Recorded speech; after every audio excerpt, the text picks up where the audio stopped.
나 목이 간지럽고 너무 아파. 콧물도 나. 눈이 잘 안 떠져. 너무 간지러워. 눈이 빨개졌어.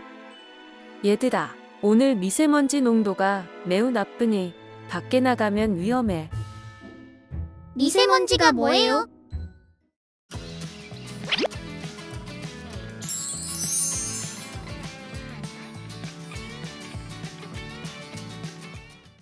봄철은 중국의 황사 유입과 바람 등의 계절적 요인으로 대기 중 미세먼지 발생이 높아지는 시기예요. 그런데 황사와 미세먼지는 뭐가 다른 걸까요? 황사란 사막 등 건조 지역의 흙먼지나 모래가 강한 바람을 타고 이동하는 자연 현상을 말해요. 미세먼지는 우리 눈에 보이지 않는 아주 작은 물질로 대기 중에 오랫동안 떠다니거나 흩날려 내려오는 지름 10마이크로미터 이하의 입자 물질이에요. 황사는 칼슘, 알루미늄 등 토양 성분으로 이루어져 있어요. 미세먼지는 암모니아 등 이온 성분, 탄소화합물 등 유해물질로 이루어져 있어요. 황사와 미세먼지의 입자 크기를 비교해보면 머리카락의 지름보다도 작아요.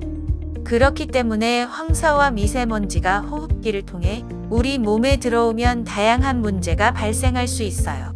국가는 대기오염이 국민의 건강 재산이나 동식물의 생육 및 산업활동에 미치는 영향을 최소화하기 위하여 황사 위기경보와 미세먼지 예보를 발표해요. 황사 위기경보는 관심, 주의, 경계, 심각의 4단계로 나뉘어져 있어요. 미세먼지 예보 등급은 좋음, 보통, 나쁨, 매우 나쁨의 4단계로 구분해요. 황사와 미세먼지는 어떤 피해를 발생시킬까요? 눈이 껄끄럽고 눈물이 나요. 눈이 충혈되기도 하고 눈곱이 생겨요. 코가 간질거리고 재채기가 나요. 코가 막히고 콧물이 나요. 목이 간질거리며 목이 답답하고 가래가 생겨요. 천식과 같은 호흡기 질환이 있다면 기침이 심해져요. 황사와 미세먼지는 신체에 영향을 미칠 뿐만 아니라 항공기 엔진과 같은 정밀 기계를 손상시키거나 농작물의 생육에 방해가 되기도 해요. 그렇다면 피해를 최소화하기 위한 대처 방법에 대해 알아봐요. 등하교를 하고 있을 때 등교 전 기상 상황을 확인하고 학교가 임시 휴교를 하지는 않는지 확인합니다.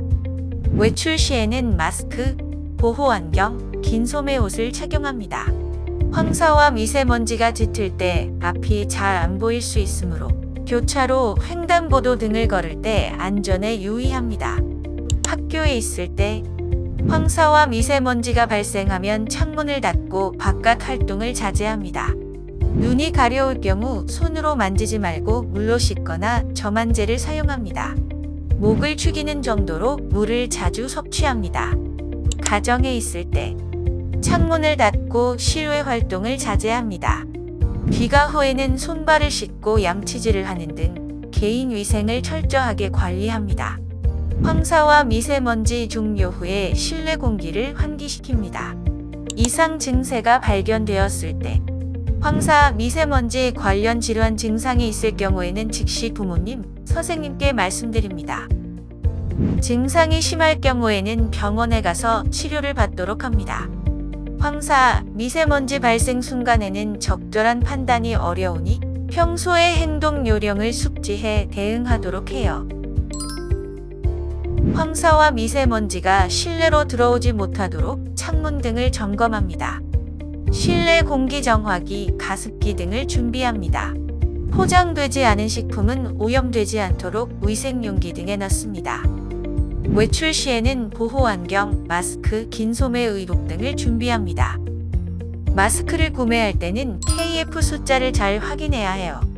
KF 지수가 높을수록 미세입자 차단율이 높아 황사와 미세먼지 차단 효과가 커요. 그러나 KF 지수가 높을수록 호흡이 어려울 수 있기 때문에 사용에 주의해야 합니다. 황사와 미세먼지가 발생하고 난 다음도 무척 중요해요. 피해가 커지지 않게 발생 이후의 행동 요령을 함께 알아보아요. 공기질을 살펴보고 환기를 실시합니다. 황사와 미세먼지에 노출되어 오염된 물품은 충분히 세척 후 사용합니다. 물과 비타민C가 풍부한 과일과 야채를 섭취합니다. 에어코리아 앱으로 대기 상황을 파악합니다. 에어코리아 모바일 앱으로 미세먼지 농도를 수시로 확인할 수 있습니다. 오늘은 수도권을 포함해 전국 곳곳에서 미세먼지 농도가 높겠습니다. 외출을 가급적 자제하고 외출 시 마스크를 착용하시기 바랍니다. 오늘 미세먼지 농도가 심하대. 그럼 오늘은 집안에서 놀자. 나와 내 가족의 안전을 위해 황사 및 미세먼지 예방 및 대처 방법을 꼭 기억합시다.